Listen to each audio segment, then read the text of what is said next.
Hello दोस्तों, आप सभी का आपके अपने YouTube चैनल जीएस दरबार में हार्दिक स्वागत है। मेरा नाम है आशीष। दोस्तों, हम लोगों ने आधुनिक भारत में यूरोपियों का भारत में आगमन चैप्टर शुरू किया था, जिसमें अभी तक हम लोगों ने पुर्तगालियों और डचों के बारे में पढ़ चुके हैं। आज हम लोग नई कंपनी पढ़ेंगे जिसका नाम है ब्रिटिश।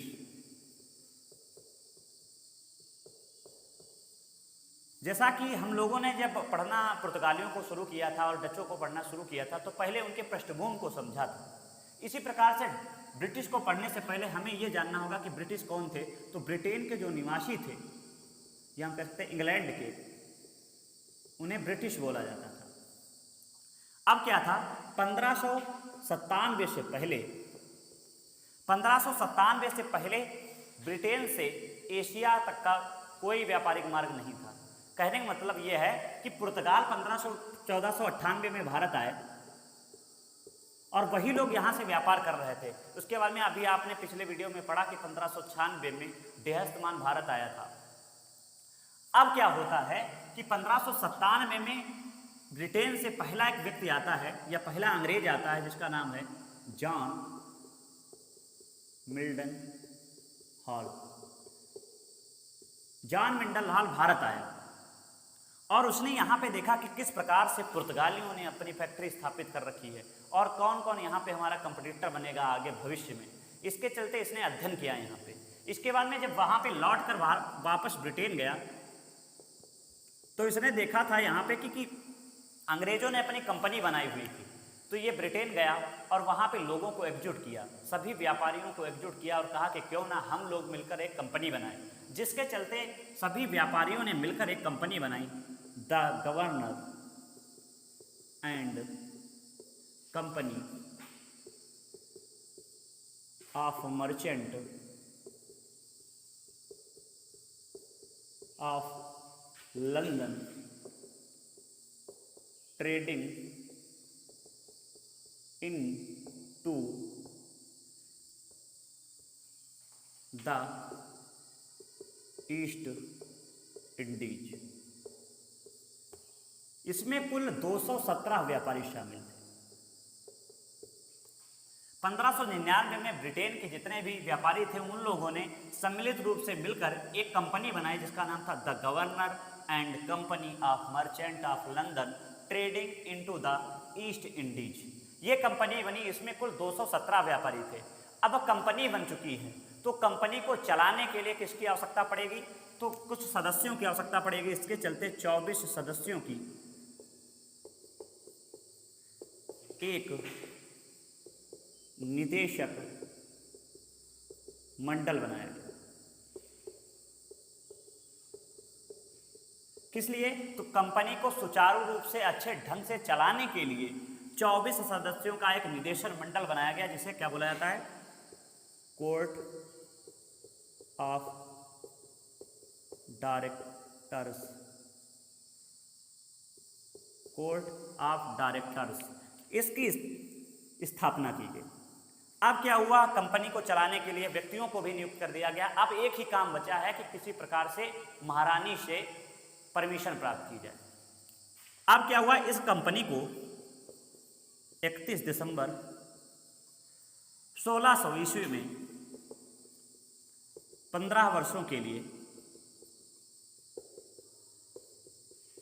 एकाधिकार मिल गया। कहाँ, पूर्वी देशों के लिए, पूर्वी देशों में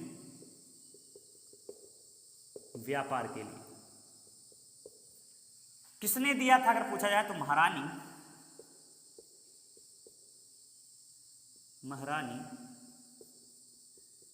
एलिजाबेथ फर्स्ट। अब एकाधिकार का क्या मतलब है, एकाधिकार का मतलब यह है कि ब्रिटेन से इस कंपनी के अलावा 15 वर्षों तक कोई भी कंपनी पूर्वी देशों में व्यापार नहीं करेगी। अब इनकी कंपनी बनकर तैयार हो गई है, इनको परमिशन भी मिल गई है। अब बस काम बचा है कि ये भारत जाकर अपना व्यापार शुरू करें। अब क्या होता है, लगभग में 1601 से 1602 के बीच में इन लोगों ने भारत से व्यापार करना शुरू कर दिया। अभी इनकी कोई भी यहाँ पे कंपनी स्थापित नहीं हुई है। अब क्या हुआ, ये अपना वहाँ पे जाते अपना माल खरीदते, उसके बाद में लेकर चले जाते। अब इन्हें ज़रूरत पड़ी कि क्यों ना हम लोग ये भारत में कोठी स्थापित करें। इसके चलते वहाँ के जो राजकुमार थे अब बदल जाएंगे, क्योंकि अभी महारानी थी, अब वहाँ पे आ जाएंगे राजकुमार, क्योंकि महारानी एलिजाबेथ की मृत्यु हो चुकी है, जिसके चलते अब जेम्स प्रथम वहाँ के राजकुमार हैं। जेम्स प्रथम ने अपना राजदूत भेजा। राजदूत कौन था?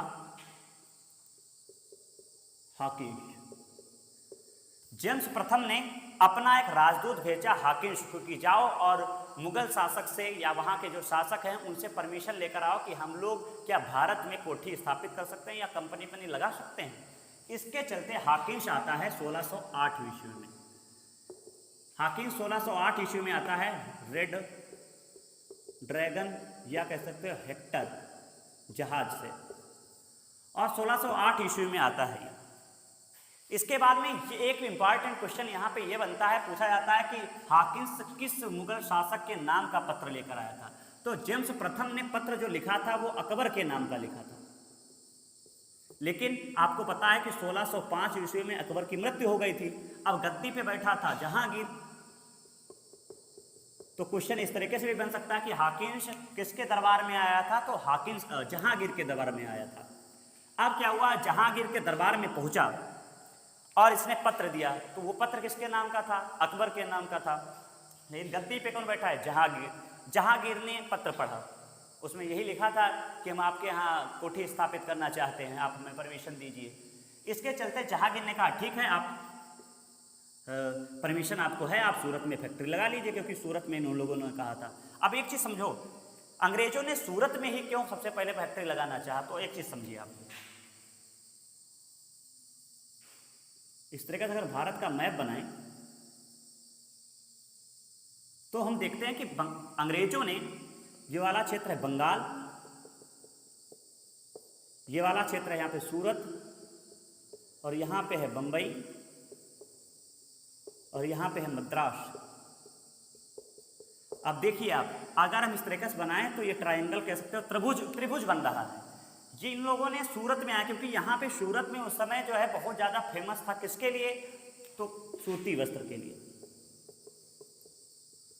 ये वाला क्षेत्र सूती वस्त्र के लिए प्रसिद्ध था, सूरत वाला क्षेत्र। तो इन लोगों ने यहाँ पे कोठी लगाना शुरू किया। अब क्या हुआ, यहाँ पे भैया पुर्तगाली लोग भी बैठे हैं। यहाँ पे कौन बैठा है? पुर्तगाली लोग बैठे हैं। उन्होंने यहाँ पे कंपनी बनना शुरू हो गई 1608 में। अब क्या हुआ, पुर्तगाली लोगों ने इसका विरोध करना शुरू कर दिया, अरबी लोगों ने इसका विरोध करना शुरू कर दिया कि आप सूरत में इन्हें परमिशन कैसे दे सकते हैं, यहाँ पे हम लोग व्यापार कर रहे हैं।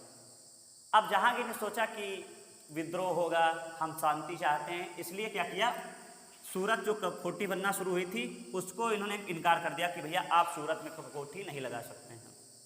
लेकिन जहांगीर जो है हाकिंस से बहुत ज़्यादा प्रभावित था, क्योंकि हाकिंस जो है द्विभाषी व्यक्ति था।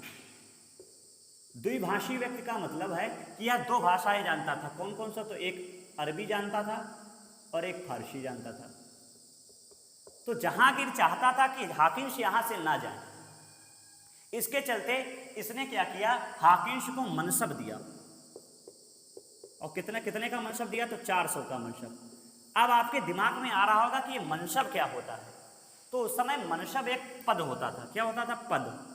और जिसको मिलता था उसे बोला जाता था मनसबदार।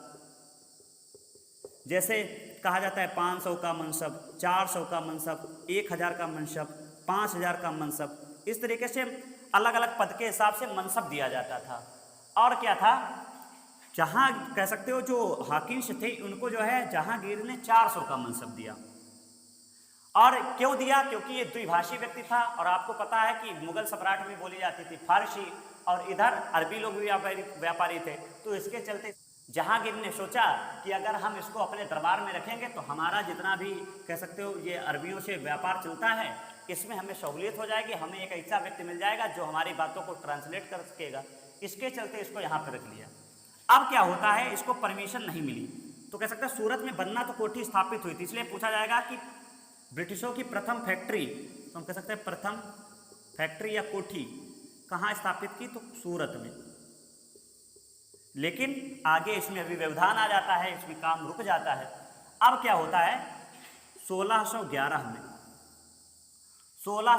में स्वाली का युद्ध होता है।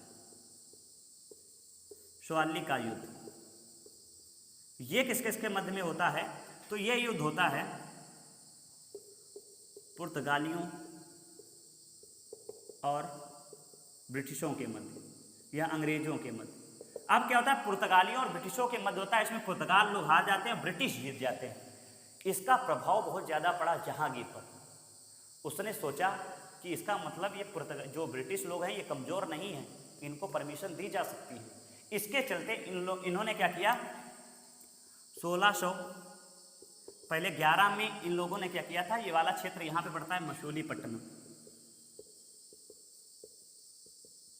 इन लोगों ने क्या किया था मसूलीपट्टनम में अपनी फैक्ट्री स्थापित की थी 1611 में मसूलीपट्टनम। अब 1611 में क्या हुआ है, युद्ध हुआ है स्वाली का, इसलिए यहाँ पे मसूलीपट्टनम में इन्होंने कोठी स्थापित कर ली। अब 1613 में जहांगीर ने परमिशन दे दी कि ठीक है आप सूरत में अपनी कंपनी लगा रहे थे, आप उसको लगा सकते हैं, इसलिए सूरत में कंपनी बनना शुरू हो गई 1613 में। अब क्वेश्चन क्या बनते हैं, क्वेश्चन अगर पूछा जाएगा अंग्रेजों की प्रथम फैक्ट्री कौन सी थी तो हम बताएंगे सूरत। इस तरीके से पूछा जाएगा अंग्रेजों की अस्थायी फैक्ट्री मसूलीपट्टनम, स्थायी फैक्ट्री सूरत। ये क्वेश्चन आपको याद रखना। अब क्या हुआ इनकी कंपनी वगैरह पूरी लग रही है, धीरे धीरे ये अपना वर्चस्व बढ़ाना शुरू कर देंगे। अब देखो सूरत में पहुंच गए हैं, इधर ये मसूलीपट्टनम में। अब आगे क्या होता है, अब धीरे धीरे ये अपना व्यापार कर रहे थे। अब इन्हें देखो एक चीज आप समझें, जिस प्रकार से मैंने पुर्तगालियों में बताया था और डचों में बताया था कि पुर्तगालियों से ज़्यादा व्यवहार बनाने में डच माहिर थे और उनसे भी ज़्यादा व्यवहार बनाने में या कह सकते हो शासकों से अच्छा सिस्टम बनाने में ब्रिटिश लोग माहिर थे। अब क्या था आप यही समझें कि आप लोग जब पढ़ते हैं कि यूरोपियों ने शासन को चलाने के लिए कौन कौन सी नीति अपनाई, तो आप पढ़ते हो साम दाम दंड भेद। तो उसमें माहिर सबसे ज़्यादा कौन थे, तो सबसे ज़्यादा माहिर थे ब्रिटिश वाले लोग। अब क्या होता है